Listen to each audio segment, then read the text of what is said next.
This is an exciting time in Scotland's story, and understanding our past will help us determine our future.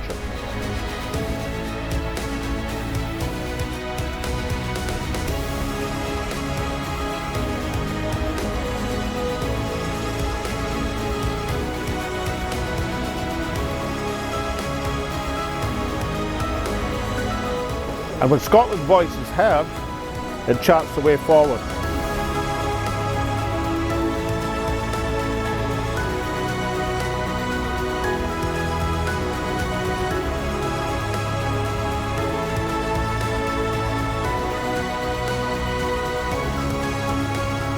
This is Scotland Speaks with Salmond.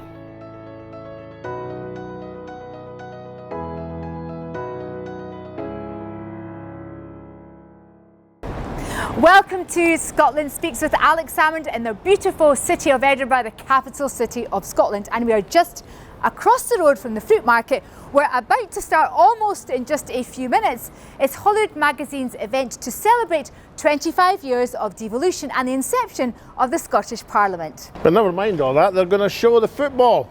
Yes, we're looking forward to watching that between this afternoon, or this evening's events, I should say. And also, Alex is going to be interviewing Editor-in-Chief Mandy Rhodes. Well, the event is tonight. It's about the last 25 years since the inception of the Scottish Parliament. But of course, it's only 2 weeks now until the general election, which will chart perhaps the next chapter in Scotland's story.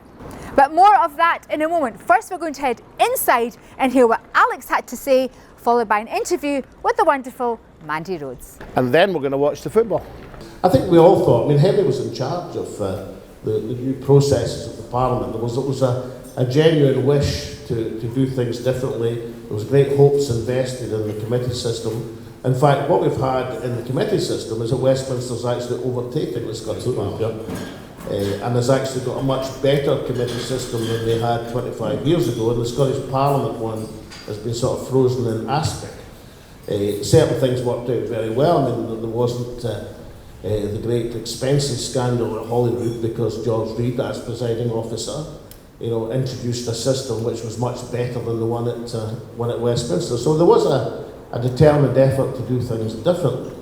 But we shouldn't kid ourselves that there aren't things that really merit some attention, let's put it that way.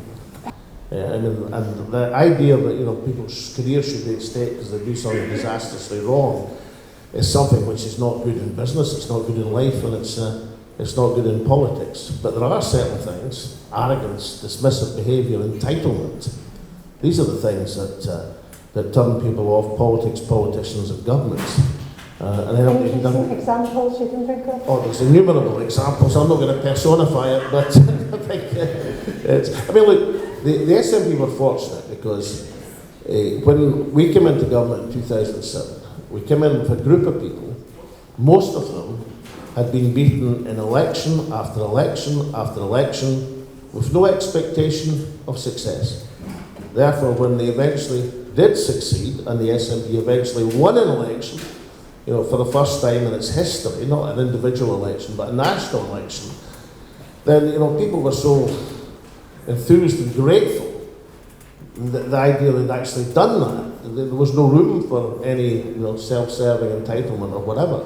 But any political party can become complacent over a period of time, and it affects, there's no immunity to that except the remembering of what it was like when times were tougher and people had to work harder for the positions they hold. Jim, Henry and myself will look back and say, right, damn it, if you had your time again, you wouldn't do that, you might do this, or you could have done this. But I suspect that all three of us are just overwhelming feeling is that, we're grateful that we had the opportunity to do what we did. And that's the dominant feeling. Just like, you look at the Parliament and say the Parliament could have done this and should have done this and shouldn't be doing this and should be, updating its procedures and being a bit more ambitious and a bit more open-hearted to the country as a whole. But overwhelmingly, we'd rather have the Parliament than not have the Parliament. And overwhelmingly, it's a sense of achievement. The fulcrum of Scottish politics is now in the Scottish Parliament. Everybody growing up now, everybody voting now, it's nothing else.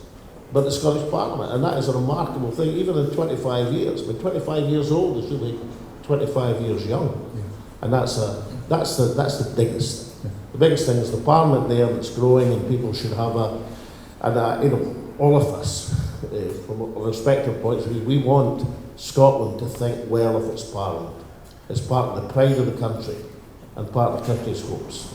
I once came out of a committee corridor in Westminster, and one Labour MP had another Labour MP halfway up a wall in a public corridor. I asked what was going on and pointed out that this was open to the press, because my natural instinct, believe it or not, was for goodness sake, don't have a fight somewhere else where people can't see it. He said, he hasn't paid me for my figurines. So there's always been crazy bank pockets.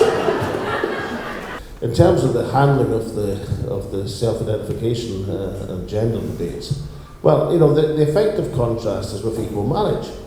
Now, many people in this audience, say equal marriage, everybody agrees with that. But that wasn't actually the case back in 2011. There was a majority, certainly, but it wasn't a huge majority in favour of it. And there were lots of very entrenched interests who were against it. But the approach to the debate in 2011, which took 2.5 years to get it to legislation, was totally different to the approach to the self-ID debate, totally different. In terms of how the various groups were given a platform, accommodated, spoken to. I had all 15, I think it was, Christian denominations around the cabinet table in Butte House. I went round one by one, and I placed a Quaker lady on my right hand because the Quaker Assembly had come out in favour, you see. And my big plan was to go right round the meeting. And eventually, I was unlucky in my moderator, Jim. The previous year's moderator did a favour, but that year's moderator was more sceptical. So my plan was to get the Quaker lady at the end to say, well, we're in favour, and I was going to say, well, there seems to be a division of opinion here, so I went one after the other to varying degrees of denouncing the legislation or questioning the legislation, until we got to the Quaker lady who said, bless her, said, well, we're in favour, but having heard all the divisions, now, the point of the story is this, that over a period of time, by accommodating people's questions where we could, without compromising the principle, we got to a situation where eventually that legislation was passed by a commanding majority in the Parliament and had an increasing majority in the country. Now, that's when you're always going to get divisive pieces of legislation in politics. There are ways to handle them which are quite different from the way the gender debate was handled, where people were actually told their views were not valid. Now, a parliament cannot, or a government, cannot tell a substantial section, particularly a majority of the population, that its views are not valid. You can't do that. You have to approach things in a divisive piece of social legislation, regardless of how important you think it is. You've got to approach it significantly differently. Mandy Rhodes, thank you for joining me in Scotland Speaks with Alex Salmond. Now, 25, this is quite an event tonight. Yeah. What's the purpose of this bun feast in the middle of an election? Well, Holyrood started 3 days before the election in '99, so this is our 25th anniversary, as it is the Parliament. This is the magazine. The magazine, yeah. So basically, the House magazine, the Westminster Parliament magazine, the original owners of that decided to set up a magazine in Scotland to go with Holyrood Parliament. And Holyrood magazine was established. It was actually going to be called The Mound, which would have been a very different magazine had the Parliament been on the Mound. But anyway. Which it was just for the first 5 years, but when it transferred to its current site at Holyrood, that's when you joined the magazine as editor. Yeah, so I joined in 2004. I'd been in London having my son in '99, moved back up 2003. And this job became available, which is quite a long story in itself. And I took over as editor 2004. 2012, we were bought out, and I became managing director of the whole company, and continuing to be the editor as well. I'm thinking over the quarter century, as a keen observer of politics, yeah, but what has pleased you most about the Parliament, and what has disappointed you most? I think I'll start on the latter question first. I think this term has been particularly toxic, particularly personally for me.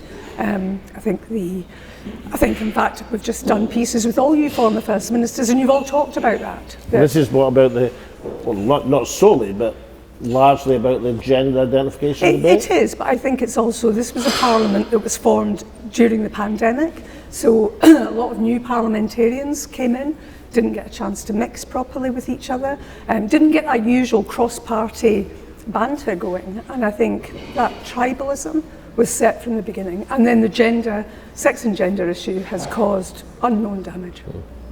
So that's the disappointing thing, but there must be positives from the quarter century as well, Well, the bottom line is I'm 20 years in it and I still love the job.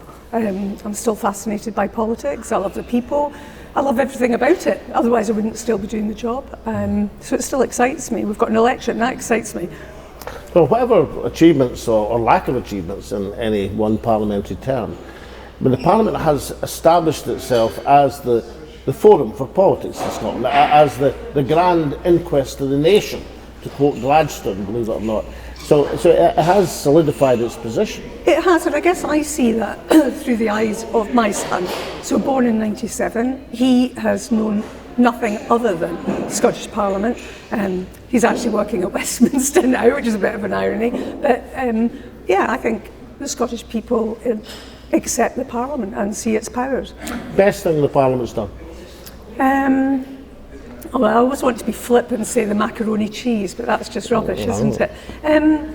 You'll have to explain that to our viewers who haven't been around for 25 years. Canteen macaroni cheese is legendary.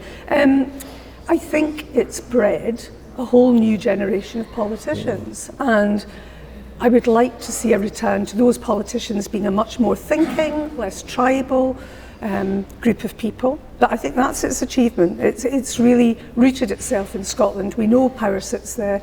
I would just like to see it up its game. Okay, you're observing the current election keenly, with just a couple of weeks to go now. What's your views? I mean, it would be a fool probably to not go with a lot of the polls. I mean, I think we'll accept probably it's going to be a Labour government next. I think the interesting bit will be in Scotland about what it does to the SNP, how your own party does, what the Greens do, if anything. I mean, I think that's the other thing, going back to the Scottish Parliament, the Scottish Parliament elections in 26, which I believe you're going to stand out, get the old gang back together. An early declaration it was. Yeah. Banff and Coastal. I would like to see a return of smaller parties. It was meant to be that, and I think the majority, which is your fault, or the people's fault, it kind of set a bar. But then, because the majority was interesting, because we started the first two terms of the Parliament were coalition governments of different balances. Then there was the Rainbow Parliament, one of the coalitions. Then there was a majority government, and then there've been near majority governments. So the Parliament's gone through all sorts of permutations, and that must be a good thing, isn't it? It is, but I think after 2011, when the majority happened, it was never meant to happen. That's how parties see it now. It's almost a coalition to make a majority rather than parties working individually and having to fight for every vote. There's no doubt that the minority government, the plurality government, the government of 47 MSPs in a Parliament 129, was by some distance the most interesting. Yeah, but I think, well, your old party has talked about the fact that having to always face votes of no confidence, we maybe can talk about why you face votes of no confidence, but that became a problem for them, which is why they then wanted to get into bed with the Greens and create that majority, if you like. But I don't think we ever did have a vote of no confidence. In fact, I remember... I don't necessarily mean your term, other terms. I remember saying that at the end of the minority term, that the opposition had called for the resignation of every single one of my cabinet secretaries. The only person that hadn't called for the resignation was me, and yet after the referendum it was me who was resigning. Yeah. An erringly bad aim. Yeah. Well, I think, the phrase you hear a lot is we had to work very hard to get the votes. I don't think that's a bad thing. No, I think that's a good thing. And of course I had the people to do it. Yeah. Bruce Crawford mainly, but others as well. Who seems to be back in the Parliament. Well, that wouldn't be a bad idea. Certainly it'll increase the political noose that's there at the present moment. So we've talked about the 25 years of the Parliament, we've talked about the current Westminster election. How about the next Holyrood election in 2 years' time? What's your thinking on that? Well, I think lots of people, me included, are looking at the polls thinking, well, if Labour gets in at Westminster, does that increase the chances of Labour getting in 26? I think we've definitely seen the fortunes of Labour up here change considerably. There's certainly some stability. They kept changing leader almost as much as the SNP these days. But well, it's always a sign, isn't it, of inner trouble. And when like the Tories over the last few years, like Labour in my time in the Parliament, like the SNP in more recent years, if you change your leader, more often than you change your socks, then there's usually something wrong. Yeah. But I think going forward to 26, I think a lot will depend on how Labour do at Westminster. They're going in at a very difficult time.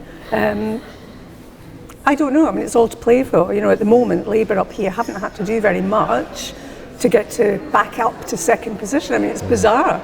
I think you and I sitting talking about Labour being in third, the third party in Holyrood.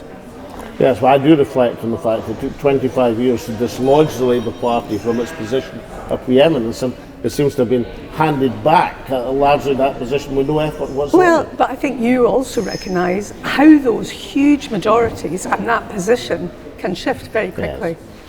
Yes. So, the event tonight, we're going to, thanks to you, going to see some film of it in a second for the viewers. What are you looking forward to tonight? Well, are there any revelations? Well, let's see what you say when I'm interviewing you.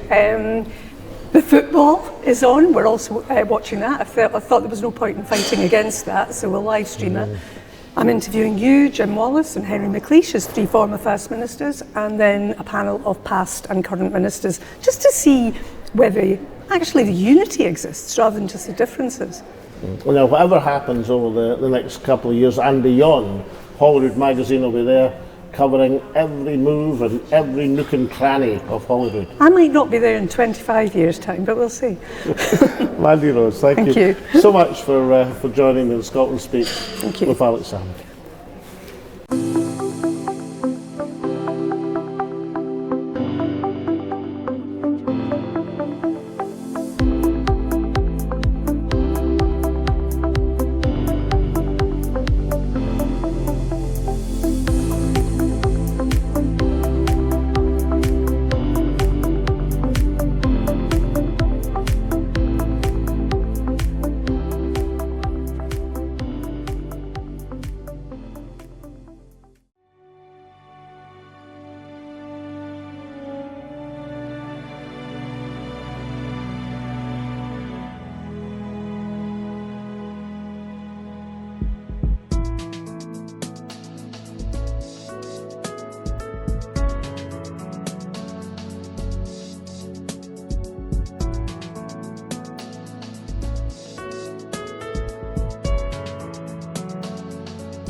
Welcome back to Scotland Speaks with Alex Salmond, and you've just heard from Alex and Mandy inside the event.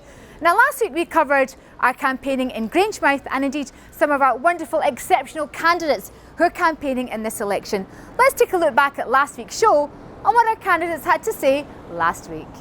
Standing in Glasgow South West, how's your campaign going so far?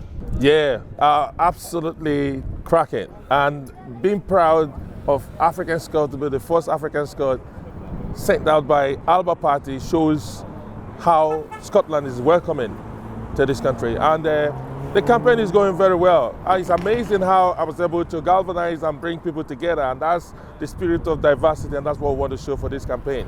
The message I get on the doorstep from people that are absolutely disgusted by the way politicians are treating the North East. I mean, we've been bankrolling Westminster government for decades through North Sea oil, and our city is going backwards, not going forwards. And to risk 100,000 jobs on the back of these lunacy policies, and the idea that would shut down the North Sea and import our oil from abroad is just bampot stuff.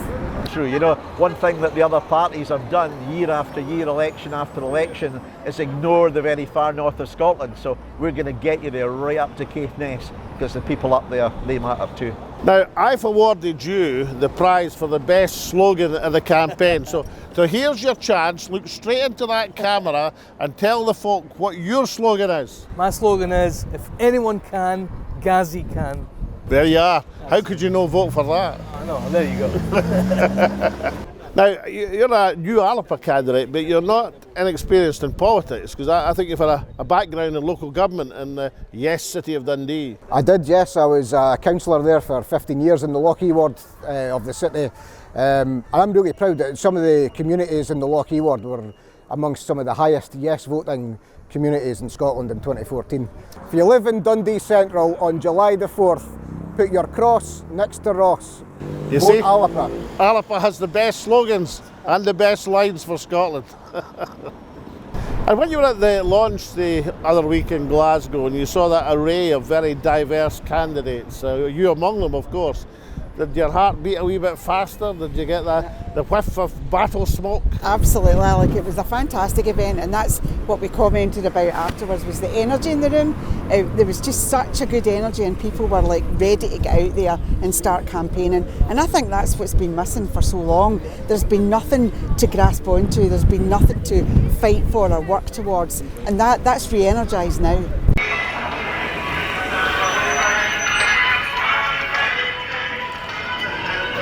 Now here in Falkirk and Grangemouth, there's not just one constituency, there's two constituencies. And Zoa Barshad is standing in the Falkirk part of the seat now. These are fine offices, Zoa. I mean, this must be the best offices in the country. Thanks very much. So that's on a quite right spot. We are right up on the main road. It's the main hub for our campaign. So we're going to cover Falkirk, Grangemouth, Alva, and up to the Mediston, Monibridge, Denny. So anybody, we just need yes movement, anybody for independence, vote Alba.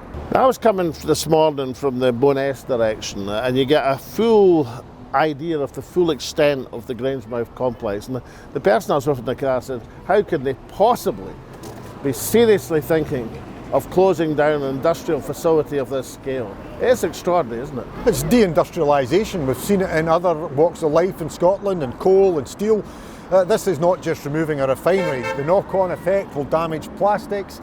You drive around not just the refinery site, but all across the River Forth, because it's been here for 100 years. Firms have come here because of what was based here. If the refinery goes, the community begins to implode. Now this Saturday for the Launch Year campaign, you attracted supporters down from the Highlands, from Aberdeen, there are people up from the south west of Scotland. Does that fill you with encouragement that in fighting to save Grangemouth, you're actually symbolising what is a national campaign for Scotland? Absolutely, it is a national campaign because this is about the deindustrialisation of Scotland. Take away our refinery capacity, we're the only industrial nation, oil producing nation of any size that doesn't have a refinery capacity. Even Norway has several. It is absurd. And here's what some of you had to say. Pauline says, thank you for a great show, for fighting for Scotland and for giving me confidence and hope. Kizzywiz says, great show. Scots working hard for Scottish independence. The one thing that Scotland needs to be able to use its own potential for the people of Scotland. Thank you. Watch says, thoroughly enjoyed watching the show. Powerful political broadcast showing just how Westminster has always treated Scotland. Time for Alapa representatives to be elected. And finally, SN for RFF says, love these shows. Welcome back. Now, many of you, in addition to writing in about the show, asked to have another viewing of the party election broadcast. That's right, that's the one that STV shifted in the schedules because they thought too many people were going to watch it. Here it is again. Scotland is being dragged further and further into crisis. Every day, more and more Scots are finding themselves having to make tough decisions just to get by. Rent and mortgage rates are getting higher. Energy bills have skyrocketed. Public services are underfunded. All while our income has stayed the same. Homelessness is on the rise. Drug deaths are increasing. Our industries are being closed at the time when we need them most. Our vast wealth in renewable resources are heading in the same direction as our oil. Profits swallowed up by international capital, the revenue taken by Westminster, leaving ordinary Scots behind to pay the bills. Our country is being governed for them, not for us. And these aren't problems with simple solutions. They require real change. And it's time to send a message. It's time to say that we have had enough of this system that isn't working for us. That we will not pause the aspirations of the nation for self-entitled politicians at Westminster who don't care about us, who don't live here, who don't send their children to our schools, who cannot possibly represent our interests. It's time to make a stand about the nation we were, the nation we are, and the nation we will be. We need a party with a plan. And Alba is the party with a plan. To use the ballot box so that each election is an opportunity for the people of Scotland to choose their own future. When Alex Salmond was First Minister, the Scottish Government built things. Like the Queen's Ferry Crossing, they got on with running the country. They earned the respect of the people. But the SNP have lost their way, and above all, lost their way on independence. Alba know the way to get to independence, and we also know the why of independence. Getting control of Scotland's resources so we can use them to benefit the people of Scotland. This is Grangemouth Refinery, a symbol of this campaign and the refinery that Alba are battling to save. It symbolises Scotland because after half a century of oil and gas in massive quantities, we've become the only country with such a bounty to get relatively poorer. And what's going to happen to Scotland's renewables? Unless we control that resource with a public share in every field, a community share at every landfall point, then we'll have the same story as oil and gas. The Westminster government will get the riches, and the benefits will bypass the people of Scotland again. So Alba stand for Scottish control of Scottish resources, so we cease to become the land of fuel poverty amid energy plenty. We stand for a future where the destiny of our country is decided by the people who live here. So on Thursday, July the 4th, make your vote count for independence. Vote Alba. Vote Scotland.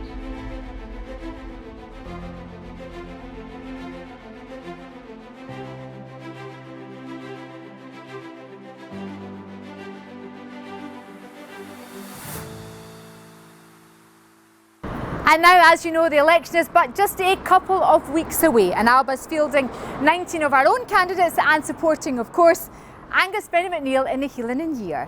Let's hear what our candidates had to say about what they've been up to this week. Hi there, I'm Alan Ross, your Alba candidate here for the Dundee Central constituency. Dundee is Scotland's yes city. If you're still as passionate about independence as I am, and you still want it as much as I do, then on the 4th of July, put your cross next to Ross here in Dundee and vote Alba for independence. Bit like, there's an old Scots saying, a blate cat makes a proud moose. That could be useful in describing some of today's elected representatives.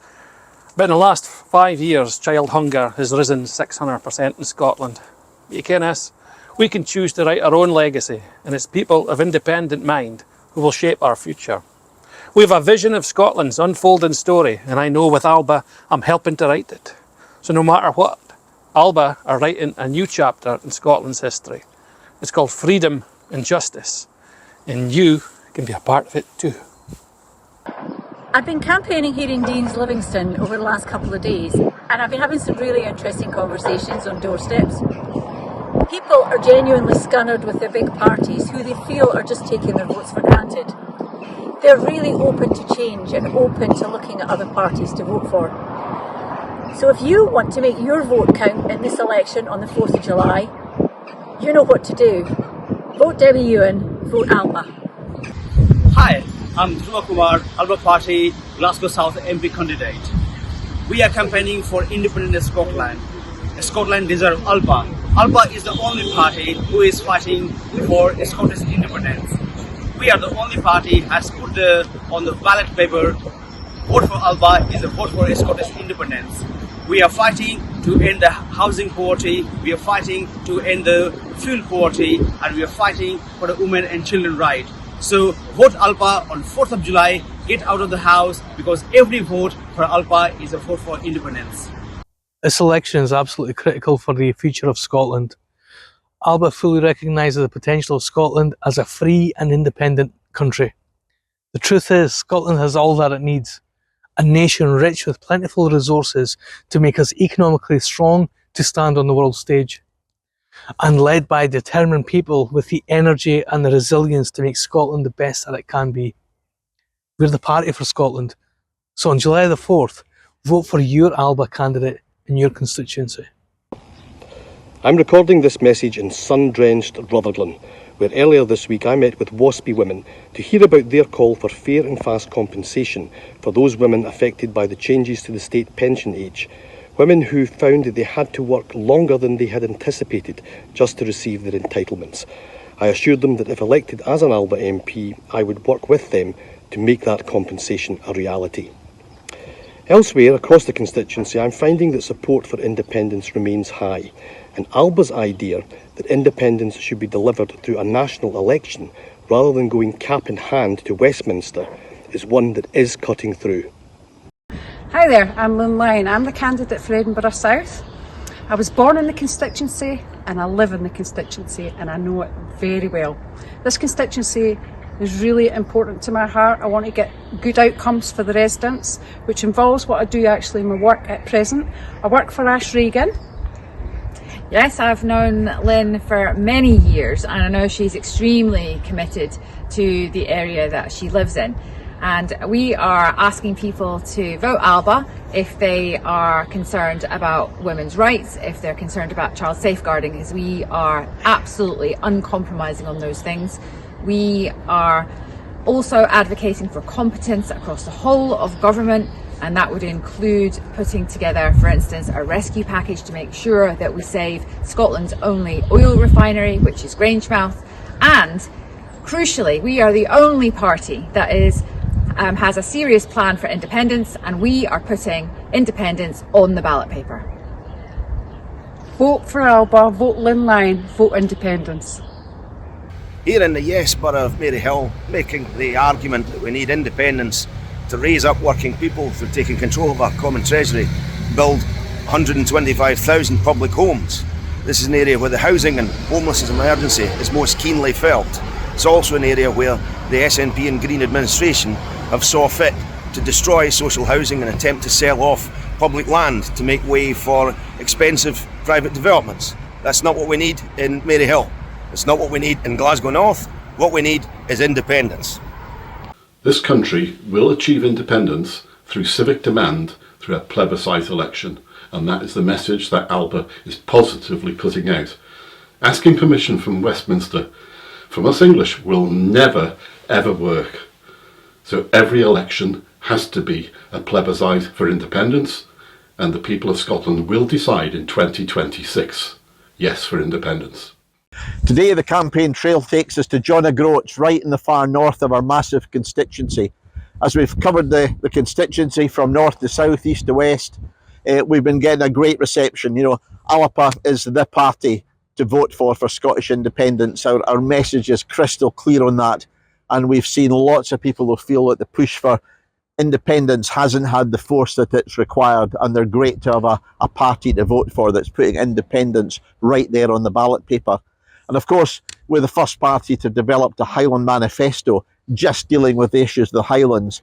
And everywhere we've gone, the issues that we're bringing up in that draft manifesto, they're the issues that we're hearing about at every town hall meeting, at every hustings, and of course as we go out and knock on the doors. So Alba's campaign up here in Caithness, Southern East to Ross, it's really delivering a message to the people, message of hope for independence and a message of hope for change and a better prosperous future.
Water is life, but not all water is equal.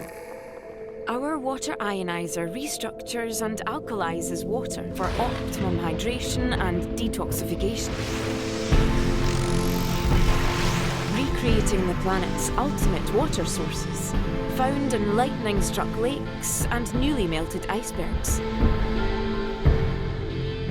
H2 Pure Source. Change your water. Change your life.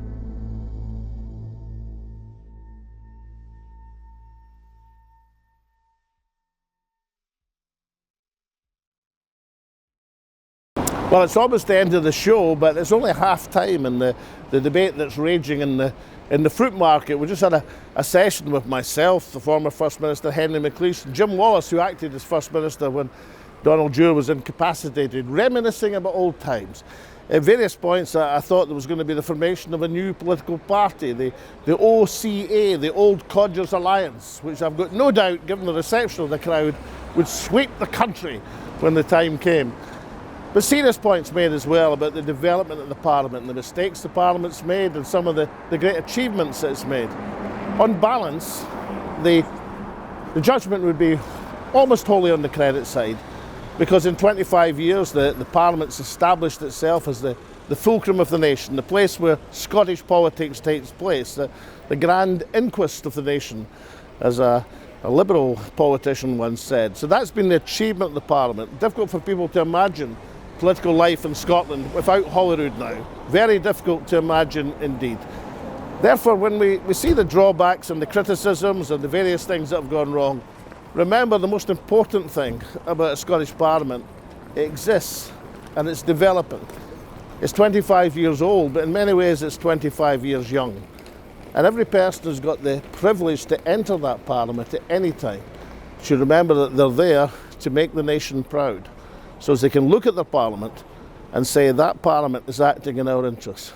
And for those of us who believe in independence, it's only when you have a Parliament which carries the people with it will give them the confidence to vote for independence and self-determination. Scotland is being dragged further and further into crisis. Every day, more and more Scots are finding themselves having to make tough decisions just to get by. Rent and mortgage rates are getting higher. Energy bills have skyrocketed. Public services are underfunded. All while our income has stayed the same. Homelessness is on the rise. Drug deaths are increasing. Our industries are being closed at the time when we need them most. Our vast wealth in renewable resources are heading in the same direction as our oil. Profits swallowed up by international capital, the revenue taken by Westminster, leaving ordinary Scots behind to pay the bills. Our country is being governed for them, not for us. And these aren't problems with simple solutions. They require real change. And it's time to send a message. It's time to say that we have had enough of this system that isn't working for us. That we will not pause the aspirations of the nation for self-entitled politicians at Westminster who don't care about us, who don't live here, who don't send their children to our schools, who cannot possibly represent our interests. It's time to make a stand about the nation we were, the nation we are, and the nation we will be. We need a party with a plan. And Alba is the party with a plan. To use the ballot box so that each election is an opportunity for the people of Scotland to choose their own future. When Alex Salmond was First Minister, the Scottish Government built things. Like the Queensferry crossing, they got on with running the country. They earned the respect of the people. But the SNP have lost their way, and above all, lost their way on independence. Alba know the way to get to independence, and we also know the why of independence. Getting control of Scotland's resources so we can use them to benefit the people of Scotland. This is Grangemouth Refinery, a symbol of this campaign and the refinery that Alba are battling to save. It symbolises Scotland because after half a century of oil and gas in massive quantities, we've become the only country with such a bounty to get relatively poorer. And what's going to happen to Scotland's renewables? unless we control that resource with a public share in every field, a community share at every landfall point, then we'll have the same story as oil and gas. The Westminster government will get the riches, and the benefits will bypass the people of Scotland again. So Alba stand for Scottish control of Scottish resources, so we cease to become the land of fuel poverty amid energy plenty. We stand for a future where the destiny of our country is decided by the people who live here. So on Thursday, July the 4th, make your vote count for independence. Vote Alba. Vote Scotland.